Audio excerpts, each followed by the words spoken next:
Tarcher webinar, and we want to give a special welcome to the True Directions authors that have signed up through True Directions, which is an affiliate of Tarcher Books.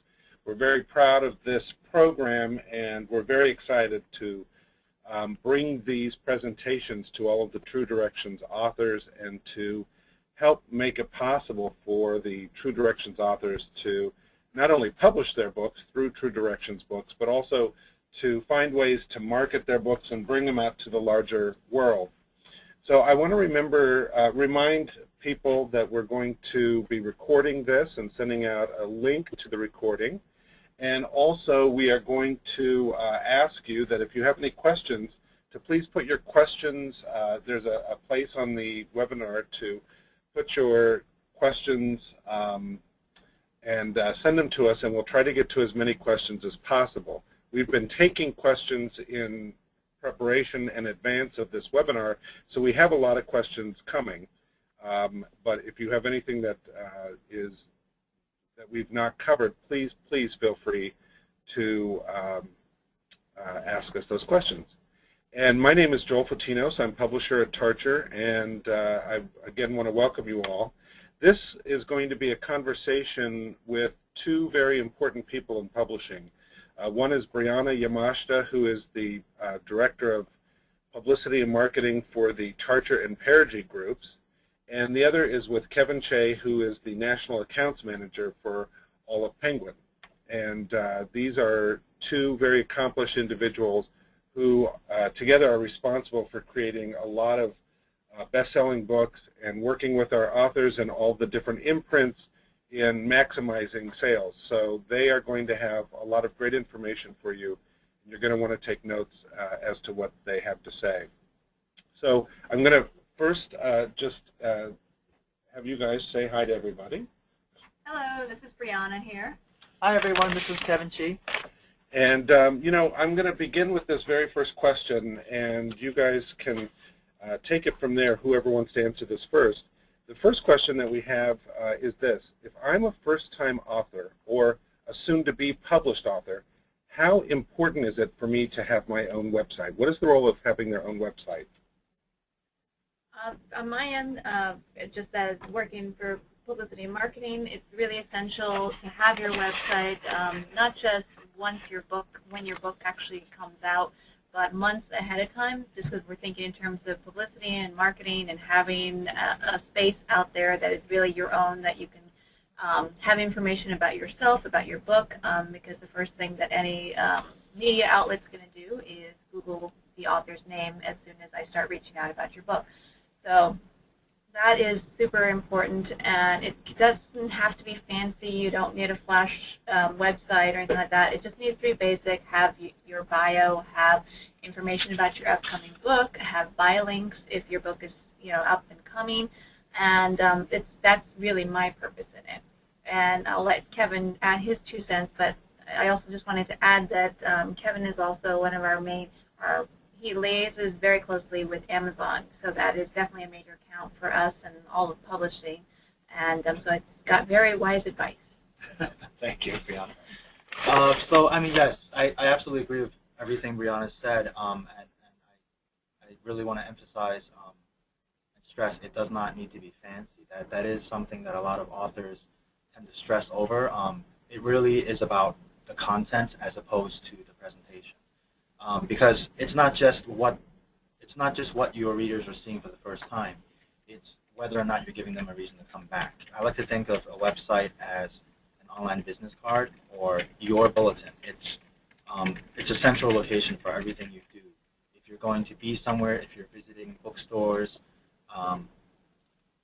if you're doing some type of a promotion, anything you're doing, everything you're doing should all be on there. All of your books, where people can find them. Where you are with your next book, things of that nature. And do you find that when you're selling into accounts that they actually will look at an author's website, or do they just believe what you tell them and they don't care? They do look at an author's website, and they won't always look, obviously. The one defining thing is if I say the author has a website, that's expected. So yes, definitely have a website, obviously, because if you don't, it also signals the wrong message. But if I say this author has a website and it's frequented by, say, 1,000 unique individuals a month, that signals to them that this is someone to pay attention to, and this really is there really is something going on here. So I think especially for genre authors. So what I hear you say, too, is they don't need to necessarily have a super complicated website with a million pages and necessarily videos or anything like that. It's probably more important to have a simple website that is kept up to date and, you know, has the basic information readily available for people who go on the website than it is to have a super complicated website. Yes, absolutely. Absolutely. It really is all about content and how often you update it. Yeah. Give them a reason to come back. What about, you know, thinking about the website still, having people sign up authors for their email list and having e-newsletters and that type of thing? Yeah, I mean, yes, absolutely. But that is a question I get a lot, and I would like to say to authors some authors don't feel as comfortable doing a regular newsletter. They might say, well, I might only have one a year. There's nothing wrong with that. Go with what feels right for you and for your readers. But you should have a way for readers to reach out to you. An email subscriber list is very, very useful, not just for you, but for the reader. If they want to hear what's going on with your writing career, even if it's just one outreach a year, I think it's nice to have that connection to say, hey, I remember you, you read my books, and I love that you follow my career. Here's where I'm going next. Here's where I'm taking my writing career. I think that's all very important. And, you know, it seems to me that websites should definitely have the information of author events, different speaking engagements, because I feel like that probably is very impressive for both the media and for the accounts. Yeah, yeah, and I think it's not just an author sitting in a living room. It's somebody that's out there and speaking to different groups. And yeah, I mean, we all know how hard authors work when they're out there, and why not let the world know how hard you are working for your book and for your readers? And I think, you know, you have to remember, it's not just the consumer that's going to your website. People who are in bookshops and people who are looking at your writing career, they're also going to your website because, again, this is your calling card. Yeah. This is the one place where they will go to see what's going on. Yeah, for fiction, you might have excerpts and reviewers, blurbs, things like that, maybe less, and some events, you might have less of a speaking schedule. For nonfiction, definitely if you are somebody who's on the speaking circuit or you want to get into that and you have topics that you can speak on, then that needs to be on your website, sort of the areas of your specialization and, you know, where you've spoken before and, you know, to what kind of audience. And if you have any type of social media presence, most people tend to go on, let's say, Twitter, and then they would search for your name or your author profile on Facebook and so forth. I would say don't leave it up to chance. If you're on these social networks, have a space on your website where you let people know exactly how they can find you and make it as easy as possible. Yeah. I've actually done that a lot where I've gone to an author's website that I like and I see that they have a Facebook, and I click through the Facebook because usually authors are more active on Facebook than they are on their websites. Right. And it's great, and that's how I find them. And I don't think to do it while I'm on Facebook, but when I'm on their site, it helps me. That leads us to our next question, which I hear a lot from authors, which is, you know, oh, do I have to be on Twitter and Facebook and Pinterest? You know, it's a lot of work, and I barely had enough time to make my website. How important is that? It's like shaking a customer's hand and saying, hey, thank you for reading my book. Would you like to know about my next book? It's the new way to reach out to people. And yes, there are a ton of different places you can go to. I would say focus on the ones that you feel comfortable with. You know, Instagram might not be right for you, but it would be right for another author. Go with what fits your personality. But in general, Facebook is where we're seeing the majority of our authors. And I really think it's because it's the simplest, most logical interface to use. It's easy to post photos. It's easy to just put quick updates. Twitter is another place, so that tends to be more. That tends to fit an author who's updating more frequently. if you're not going to update once a day, then Twitter might not necessarily be the right place. But that doesn't mean you shouldn't have a profile. It is good to at least set up a profile and then update it once a month, just so that if there's a reader who's not on Facebook, right, but they're on Twitter, they can find you. Make it easy for them to find you. That's really the. And in their Twitter point. profile, they can actually put their website information Exactly. to lead them back to that if Yes. you're more active on the website. Yes, yes. Have everything linked back to the site. So on Facebook, I think what I've heard over the years is, well, I have a personal Facebook page. Should I have one of those, what do they call them, the group page? Fan page or something. What's better? Probably depends on what they are planning on the post. I think the main difference is if you have a personal Facebook, you can only grow it to a certain size. If you get to the point where you've got like 5,000 friends, Facebook will eventually be like, sorry, you can't have any more. You need to have a fan page. So lots of people, that's why they get fan pages, because they want to have unlimited growth, unlimited number of people liking them. And it generally does work better to have a fan page for a company. I think, though, one of the drawbacks of a fan page is that, a lot of authors, they focus on building up their number of likes, and so they might be really excited. Wow, I'm up to 10,000, likes on my page, my fan page. And so they think that means that when they post something onto their fan page about, oh, my new book is coming, that those 10,000 people will all hear about it. Right. And that is actually false.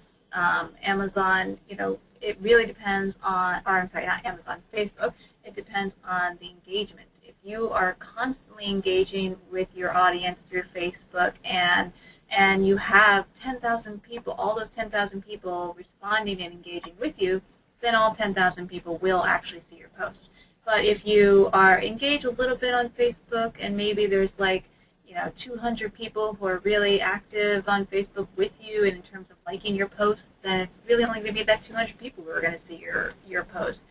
So it's really, authors I think have mixed opinions on Facebook because a lot of them grew these great bases in order to eventually, hopefully, speak to them and market to them, and are finding now that, Facebook is asking you to pay to play in order, if you want your post to, if you want all 10,000 of your fans to see your post, why don't you pay a little bit of money to, promote your post?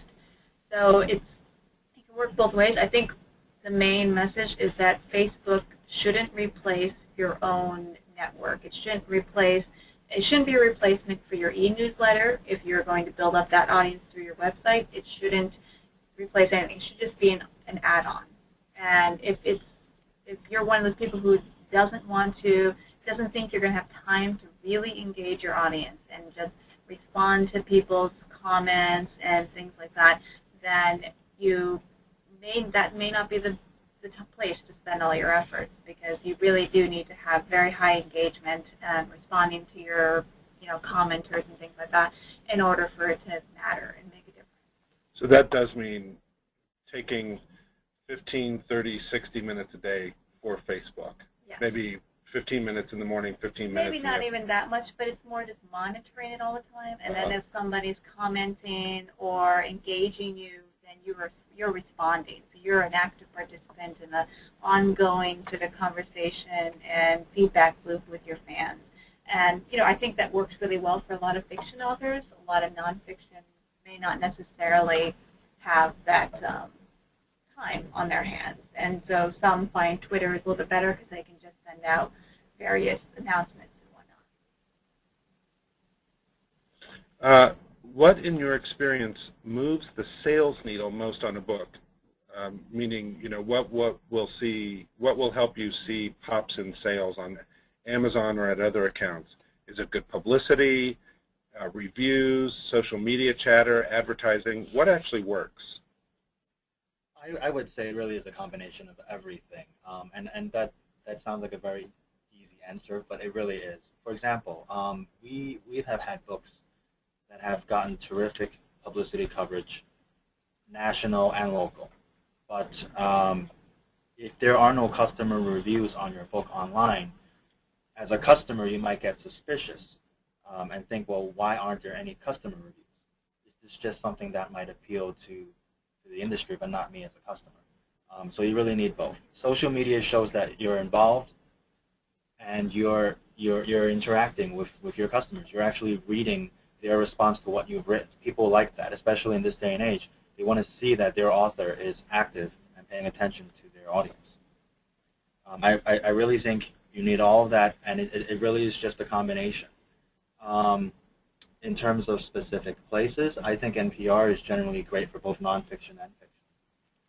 We see really nice little pops.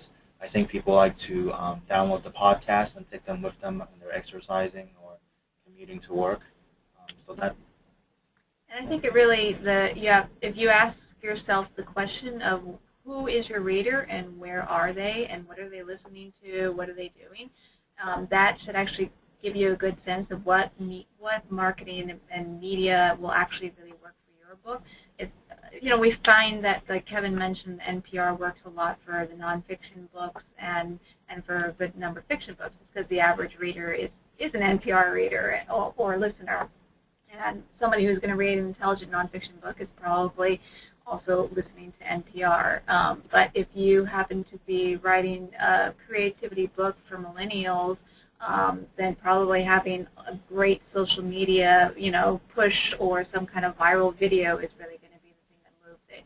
Oftentimes, though, it is a combination of all of those things together. Great, a little bit of online marketing that hits at the same time as great publicity, that hits at the same time as, other reviews. And so, in marketing, that is sort of our dream job, is when we can actually make all those things line up perfectly.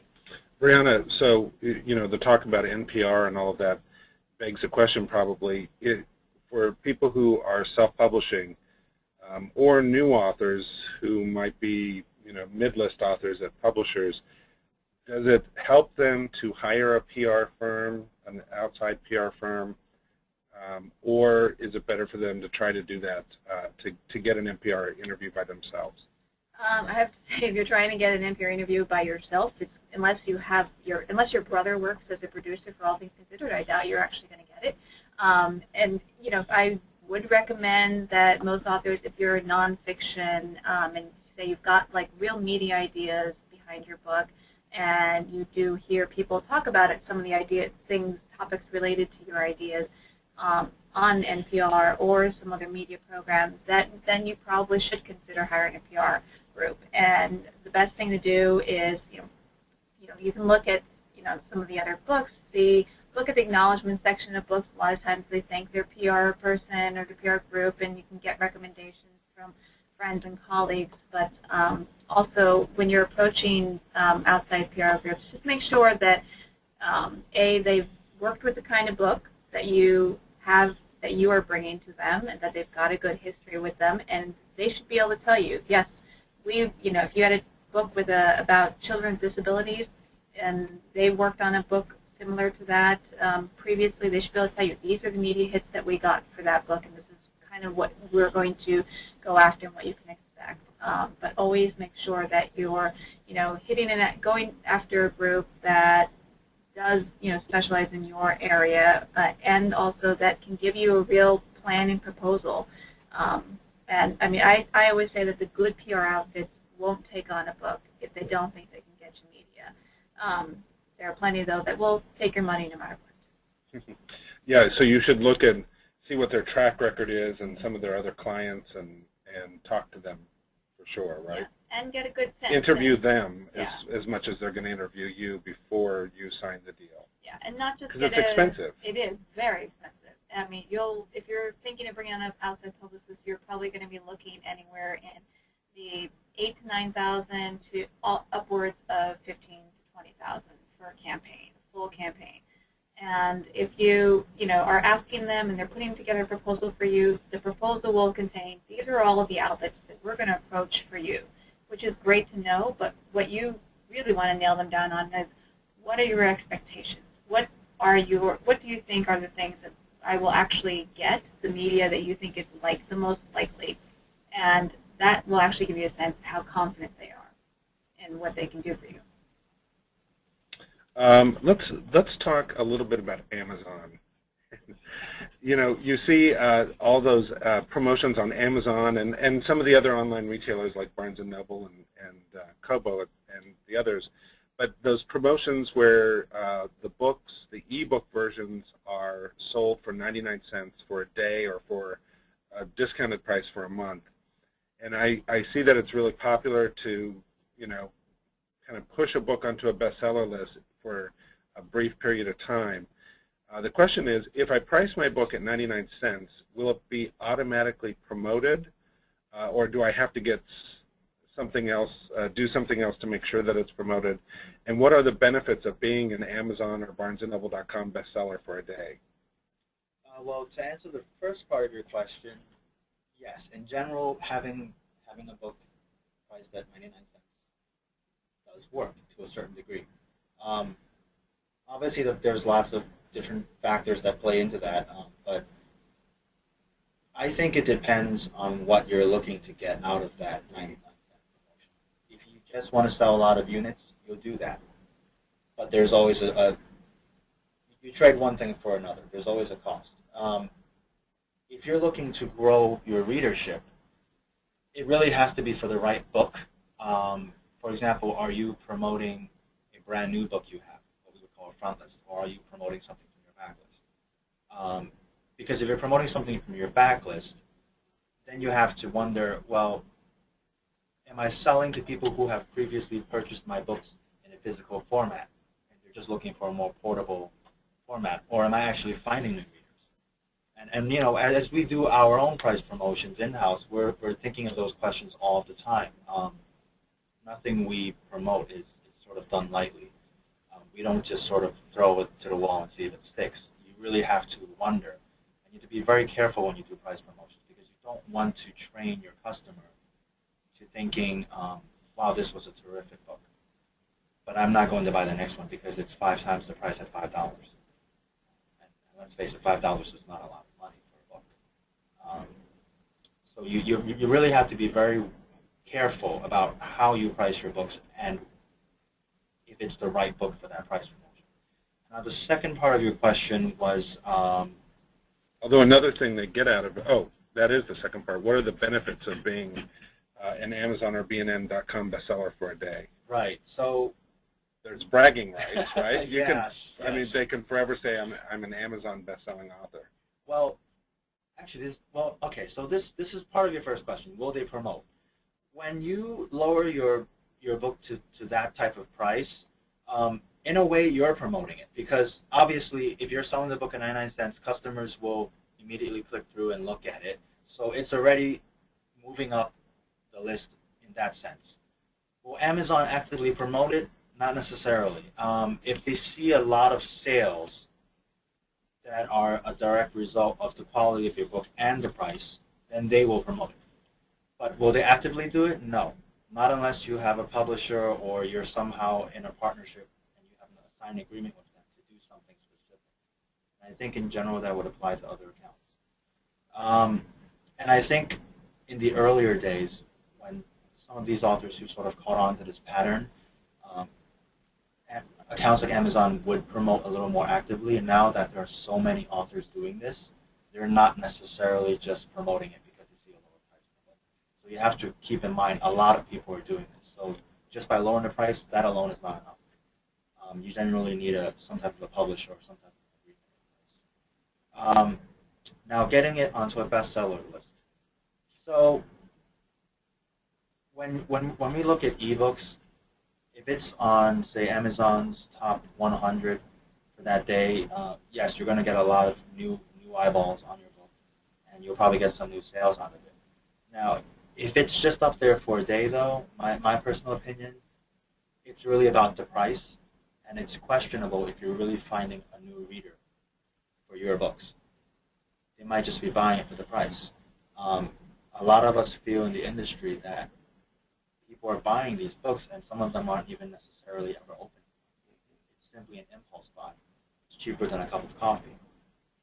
So that, you know, if you manage to stay on that bestseller list for a week or more, then I say you can pretty much feel confident that you have gained some new readers there for So if you're a True Directions author, can you petition or contact Amazon and say, hey, I'm lowering my price for 99 cents on, on Thursday, July 14th. Can I be part of your email promotion? You can certainly contact them, but you're probably going to get a blanket statement telling you to contact your publisher. Because right now, a lot of publishers are working directly with Amazon, again, they have agreements in place. So when they have these books under these price promotions, they're actually signing them up for various promotions, like Kindle Top 25, right. Go Box Deal Today, and those things tend to cost quite a bit of money. So I think for an author who's just sort of self-publishing, it might be more of a challenge. Well, they're self-publishing through True Directions, which is part of Author Solutions. So, so maybe the best thing is for any True Directions authors who are listening to this and interested, they should contact Author Solutions to find out how Author Solutions has solved this or works with Amazon. Right, because I'm sure they have their own. I'm sure they do, yeah. Exactly. And also, if they do get a 99-cent sale and they do rise to the top 100 on Amazon, can they legitimately call themselves an Amazon best-selling author? Yeah, I think if it was like for a day? Yeah, I mean, especially if you're talking about the top 50, I mean, that is extraordinary, and that's pretty tough, regardless of how you got those customers. If your book is in the top 50, that's very significant. Yeah. But you're talking top 50 overall, not necessarily in a category. top 50 in the category of pet grooming, exactly. West Coast pugs. Yeah. Top 50 overall Kindle books, any category, including YA. That's a pretty legit difficult feat to. I asked that because it was for many years we were not allowed to call a book New York Times best-selling book if it only hit the extended list, right. Which is a list that is not published in the Sunday New York Times but was available on the website. I think that's changed now because now everybody, if you even hit the bottom rung of the New York Times extended list, everybody calls that a New York Times bestseller because of, I guess, more and more people are seeing it online anyway, so it really is. But you do see a lot of authors saying Amazon best-selling author, Barnes & Noble best-selling author, and wonder about that. Let's stick with Amazon for a second. You know, I think one of the big misconceptions or mysteries about Amazon is their sales ranking system. I remember once a few years ago where an author called me so excited because his book had gone from something like ranked 700 and something thousand all the way to something like 40-something thousand. I said, well, what do you think that means? And he said, I bet we sold hundreds of copies overnight. But in reality, it was like one copy or two copies, something like that. So can you just maybe give some idea of what is the Amazon sales ranking system, and what does it mean if a book moves up from a certain number to a higher number overnight? Sure. So yes. And is it only sales that count? Be gentle with that author. I mean, I think as human beings, when we see a ranking list, typically we rank something based on sales or what's popular, what everyone's paying attention to. We have to remember these ranking lists on Amazon are not monitored by people. These are automated computer scripts. They're looking at how often consumers are clicking on a book. Then they're looking at how often a specific, so if Joe Smith clicks on this one book 1,000 times and then buys it on the 1,001st time, then that's a sale, and that's a consumer who was looking at it and kept thinking over and over about it and ultimately made a sale. That to them would affect the script. But to a human being, that's just one sale. So you have to really think about that. How often people are opening the book, how much time they're spending on that page before ultimately buying the book. If they're opening it but they're not buying it, it moves the needle, but not much. All of those things play into the ranking. When you say opening it, you mean in the see inside function or just opening that page? Actually both. If you click on see inside and then you purchase it, I think that affects it more. If you click through the search results onto the book detail page where you can see the description of the copy. That's what I mean by opening it.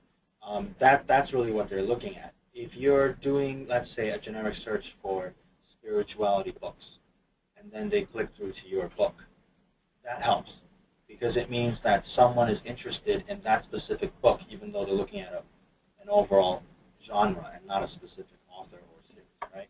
So different things rank differently. Some things have more effect than others. If, say, you have 50 unique Amazon customers spread out throughout the country, clicking through to your book within an hour, I think that affects your ranking in a very strong way, because it means you have customers who are probably not connected, all within 1 hour paying attention to your book. So maybe there was a publicity hit. That's how their script looks at it. So your ranking would go up. But it does. So what you're saying essentially is that it's not just directly tied to sales. It's a lot of activity on Amazon's site that it reads, and it's measuring all that activity. So even if you see yourself bump from number 700,000 to 20,000, it doesn't mean that you sold 620,000 books. Right, right. I mean, There may be 3 books, but they're strategically, one in Oregon, one in Alabama, and one in Michigan within the last 2 hours, and other people have opened it up. Because what I hear you saying is click-throughs, even opening up a page matters in the algorithm that they have created to create bestseller lists. So it's not, their sales ranking system is not just actual sales. No, it's never. Yeah. It's what you said about activity. Right. It's interest. Yeah, I mean, you have to remember, Amazon's not really, their ultimate goal is not selling something specifically. They're not worried about selling that book. They're worried about how interested are consumers on their site. How often will consumers return? They're worried about that entire ecosystem. It's not necessarily the book. So if you think of it in that sense, it makes a little more sense. In terms of numbers, if your book is in the top 100, it's doing pretty well, obviously. But if your book is, say, better than 1,000, like if your book is between 100 and 1,000, I would say it's selling some copies, but it wouldn't be in the thousands of copies. If it's in the thousands of copies, it would be probably in the top 25. The reason I'm saying A day, you mean? Yes, per yes, day. For that day. The reason why I'm saying that is because that tends to be a very common question. What does, if my book is ranked 2,025, what does that mean? 2,025 might really mean 25 copies, but it might mean that you went from selling 1 copy a day to 25 copies the following day, which is significant. It means people are paying attention. People are looking at your book. So it is still important to concentrate on improving that ranking. And that can help create a momentum, too, Exactly. if you're doing that. I mean, it's big snowball effect. a snowball effect. Also, is it true that if an author, sometimes authors want to manipulate Amazon, so if an author sits at their computer and orders 100 copies of their book, and then they don't see it rise, it'll rise, and it'll probably rise more than if they bought 1 copy, but it won't rise dramatically. Is that true that Amazon really watches that? Oh, absolutely. Somebody was very smart and sort of figured this out some years ago, and Amazon got burned. So, because let's face it, Amazon's authenticity has to do with its customer reviews. So, if the customer reviews are not genuine, people will no longer read them, and it gives them less reason to shop at Amazon. Yeah. Same applies for the ranking. Customers want to know that they're not getting fooled. So Amazon's very careful about monitoring this. They can see which computer is ordering it. So if you order 5,000 copies and it's all coming from the same address, even if you hired 5,000 employees housed in one building and you all ordered that book, 1 copy each within that hour, they know that. And so that would not really move the needle. They're paying attention to exactly how this happens. So the computer that's paying attention is not only noticing sales and clicks, but who's buying and where it's shipping. Oh, absolutely. That's all being tracked, and it all feeds the algorithm. Because also they're trying to figure out, well, if there is suddenly a huge lift on the West Coast for this book, maybe I should advertise other books in this genre to the West Coast. Maybe there's a movement going on. Maybe there's a new diet, right, that's popular on the West Coast. So let me promote more books within this category. That type of thing. So Yeah. they are looking for ways to do outreach also, and that's sort of how they figure that out. So if an author wanted to buy 10 copies themselves, a True Directions author, to affect the needle, what they probably should do is send, you know, the $20 to 9 friends in 9 different states and say, at this date, on this time, will you each buy the book? And that would probably have more effect than if they just bought 10 copies from their own computer. Not that you're, you know, manipulating Amazon in any way, but that would be more effective. It would be. In moving the needle. Yeah, exactly. Think of it, yes, think of it like how to... They want to make sure they're real sales and not people trying to manipulate it.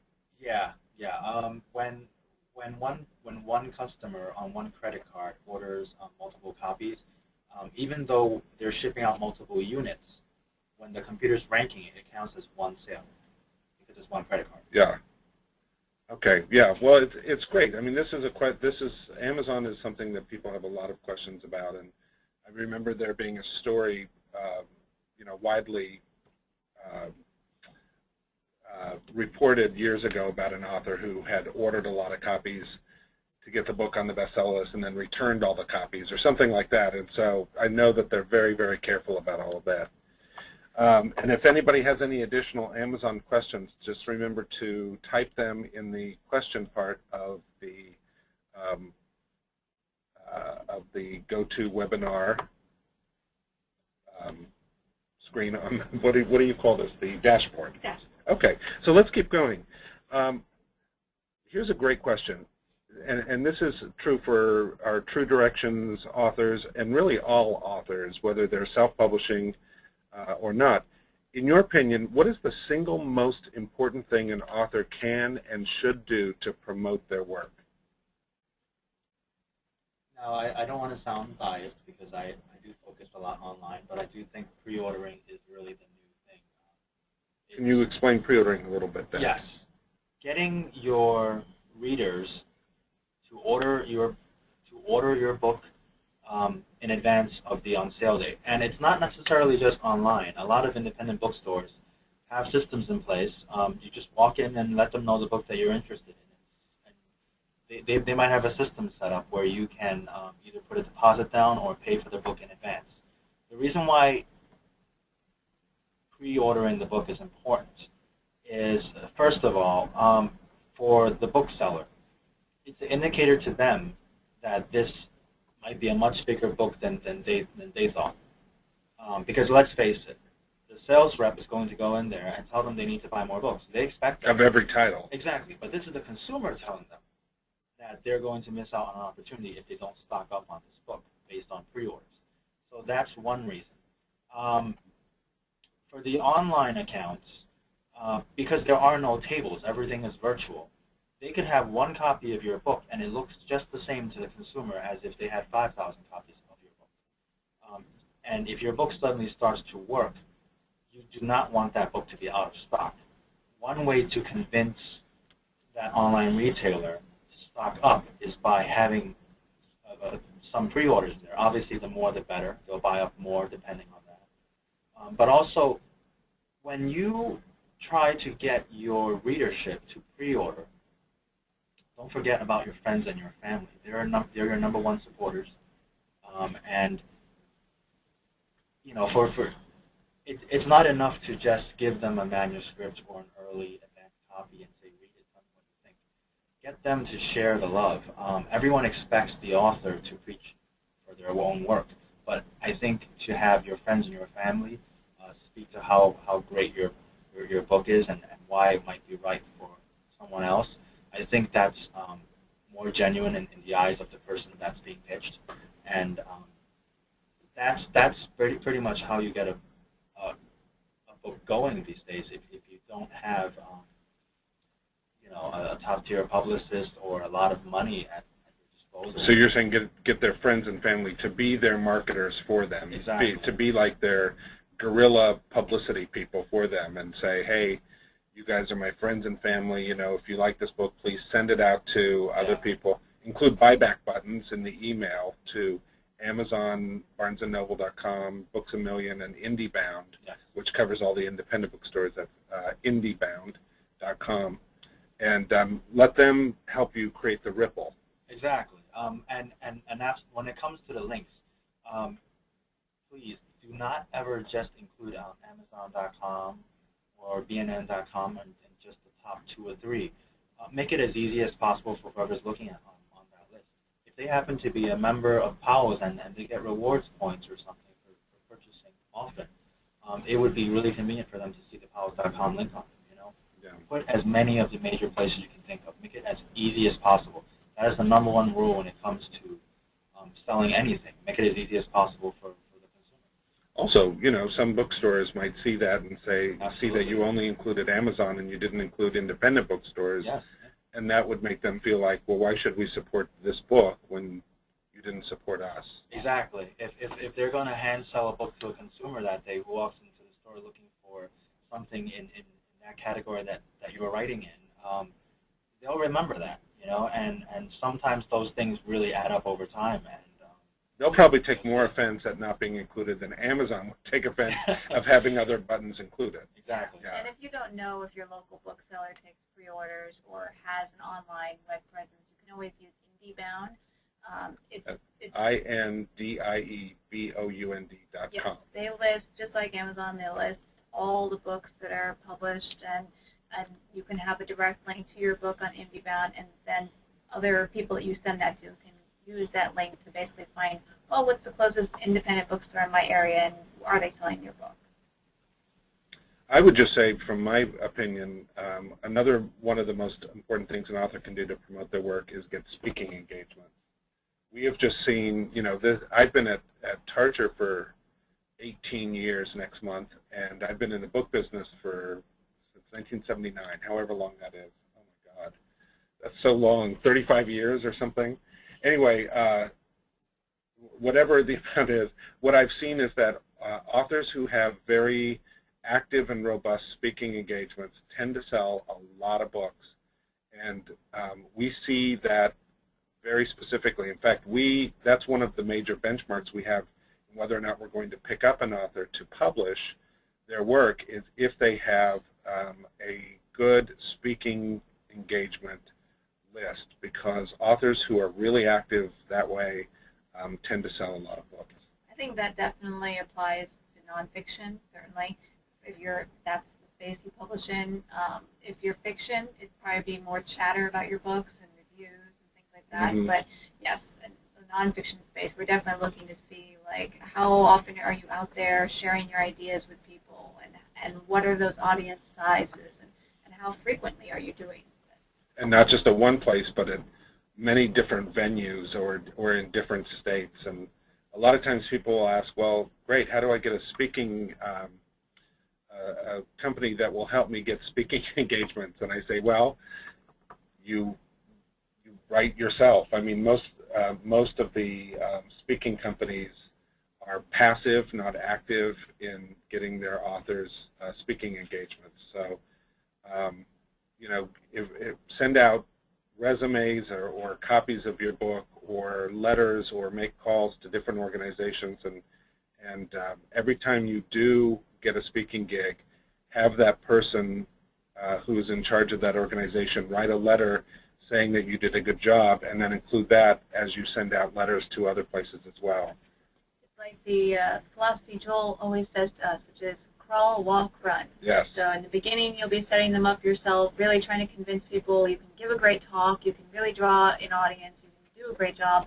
And then as you continue doing it more and more and more, word will spread. You might get some requests from other people, and That's then right. hopefully, eventually, as your platform grows, maybe you publish a book to help support it and go on the road with that. The dream, of course, is that suddenly you will have a speaking agent knocking on your door to get you the giant speaking gigs.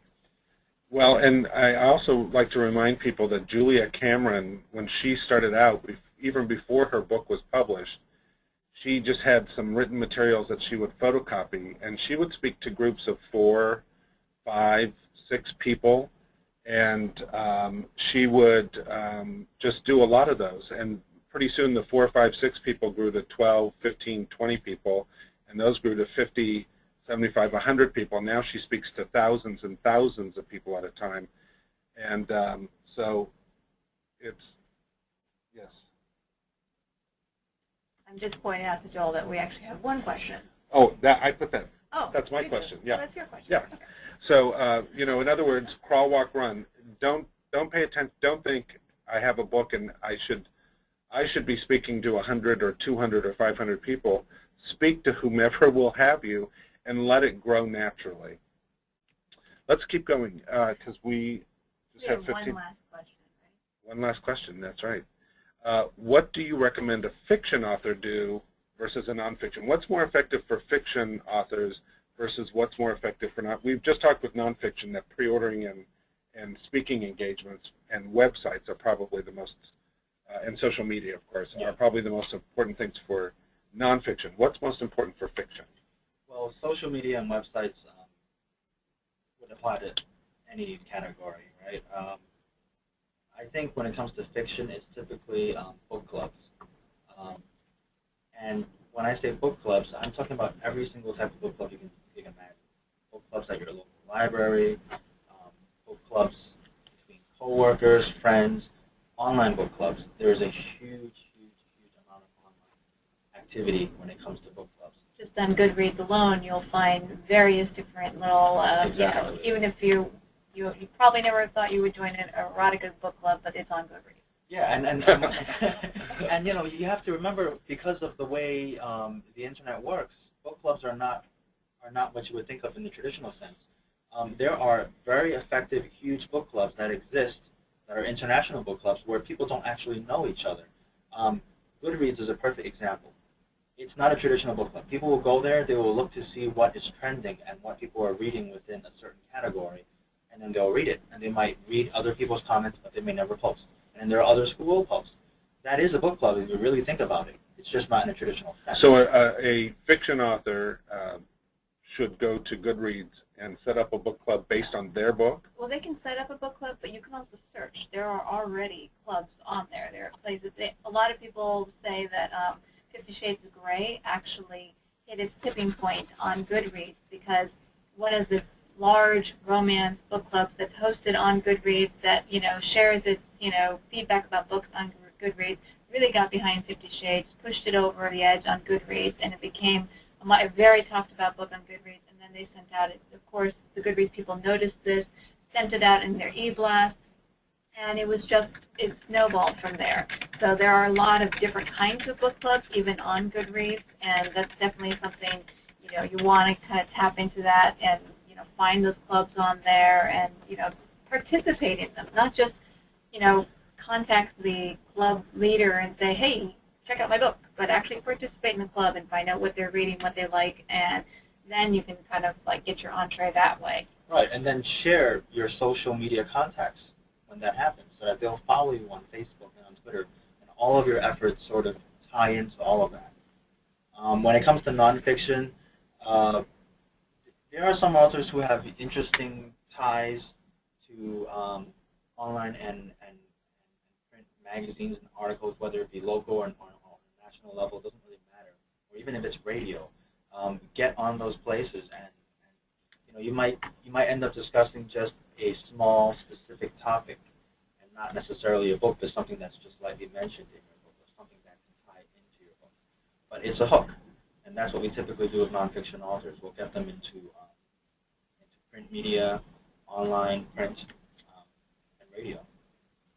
And Brianna, aren't there places where you can pay to have your book read by, like galley sites or something like that? There's things like BookBub where you BookBub. where you can pay to kind of have people chat about your book, or it goes out as like giveaways to a bunch of people. And Are those expensive? It's not very expensive. No, you can actually do really effective things in there for $500 or $1,000 or less, and it's just more giving away copies of your book so that you can hopefully start a conversation around your book. Because you want to be able to give away those copies and then have those people who get your copies, your book, like review it, go on to Goodreads, go on to Amazon, share their opinions, start that conversation, because now more than ever, it actually matters what the average Joe has to say, because you could say it in so many different places to so many different people all at once. You might be on, you might not think that having your friend, Betsy, review your book was anything big, but, she probably has 200 Facebook followers and however many Twitter followers, and that person might, from her just putting it out there on her own, you could actually start a little snowball effect of your own, a minor one. That will hopefully grow. Yeah. Also, there are places where they can do inexpensive advertising, too, like on Facebook, right? Yes. Because ads in general, like if print ads generally don't sell books for new authors, but a Facebook ad might.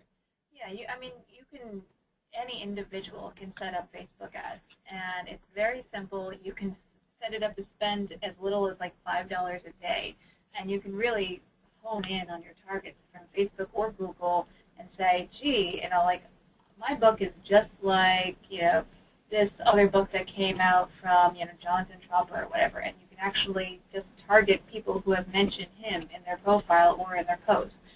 So it can be very targeted, and it can be useful, especially if you've got like a really fantastic free, blurb from a friend, an author who might have their own little following. You can put that in your ad and really draw their readers. And you only pay for people who click through the ad, and it's just like 50 cents click or something. You can set it up either which way for them you pay by impressions, which means the number of people who see your ad, or you can pay by just the people who actually will click on your ad. But it's a very, very cost-effective way of doing it, and you can definitely figure it out yourself. You can even, Facebook makes it really easy, so does Google. You can go onto both those outfits and be like, Google ads, Google AdWords, or Facebook advertising, how to, and they all have like little instruction manuals there for you. And just as we're wrapping up, that reminds me too, when they're writing the copy that goes on the back of the book or the copy that is in the description that goes on Amazon, what are some good tools to keep in mind as they write those things? Google has something that can help, right? Google keyword search, because so many people are finding books these days, but especially nonfiction online. It really matters how you describe your book, what the title is, because we recently had this instance where we had a book and it applied to teenagers and it addressed teenagers. The author was very adamant that he wanted to use the word adolescence in the title instead of teens. Yes. But if you look at a keyword search on Google, people are not looking up, adolescents so much. They're looking up teenagers because everybody uses that term, and it's a much stronger term. So we were fortunately able to convince him that yes. He might have been more correct from his perspective as a psychologist that adolescence was a more correct term, but it's not a term that people use as much as teenager, and that helped him. So you can use that Google keyword search to find out. So what are the most common terms people are, if you've got a book about a specific topic, how are people searching for it? How are they addressing it? What are they calling it? Just to make sure that when somebody's searching for a book on that topic on Amazon, that your book comes up. And I would add that book that we changed the title on became a New York Times bestseller, but not because of that change, but, that change certainly helped. Every little thing helps. Yeah. And I would add, on top of using keywords, when you write your copy, think of it as if you had a 3-minute elevator pitch. You're stuck in the elevator, the editor of your dreams walks in, and they're stuck. They have nowhere to go for 3 minutes with you, and you have to pitch your book. That is how I think of book description. It shouldn't make the reader have to work to figure out what the book is about. It shouldn't, it should highlight what makes this stand apart from the rest. I will say that the number one thing I think I find with people trying to pitch us books is they put too much information, and they try to put everything that's in the book in their pitch to us, in their query letters, or and I've also noticed that people who create their own ads do the same thing, which is they think if they just put everything in the ad, then that will be better. But if you notice the ads for the books that are successful, they just put that one essence, those just briefest things that you most need to know about the book, rather than everything that's in there and who the author is and all that. So if you're trying to create something, take a look at what is working, and maybe get inspiration. Don't mimic it word for word, but but be inspired by the brevity and the specificity of how other people talk about it. So I think that's going to bring us to the end of this webinar. I want to just say in closing, what I think you've heard from our experts here is to be really creative and to be really invested in your project. You've spent a lot of time writing it, and the best way that you can support your artistic and creative endeavors in actually even creating the book that you've written is by taking it seriously enough to spend some time every day to market it and get it out there, and to really keep people interested and in the loop about what's going on with you and your book. And when you do that, you'll probably meet with much more success. And I know some authors say that they wish they didn't have to do marketing or publicity, but think of marketing and publicity for your book as a way of you supporting your art until your art can support you. So with that, thank you. Again, I'm Joel Fatinos, and I appreciate your time and your interest. And we want to thank both Kevin and Brianna for their expertise and all of their great information. Stay tuned, because we'll have another webinar coming up in a few months, and we have our next Tarcher live event this fall in New York City. So get on our mailing list at tarcherbooks.com, and we will keep you in the loop. Thanks so much.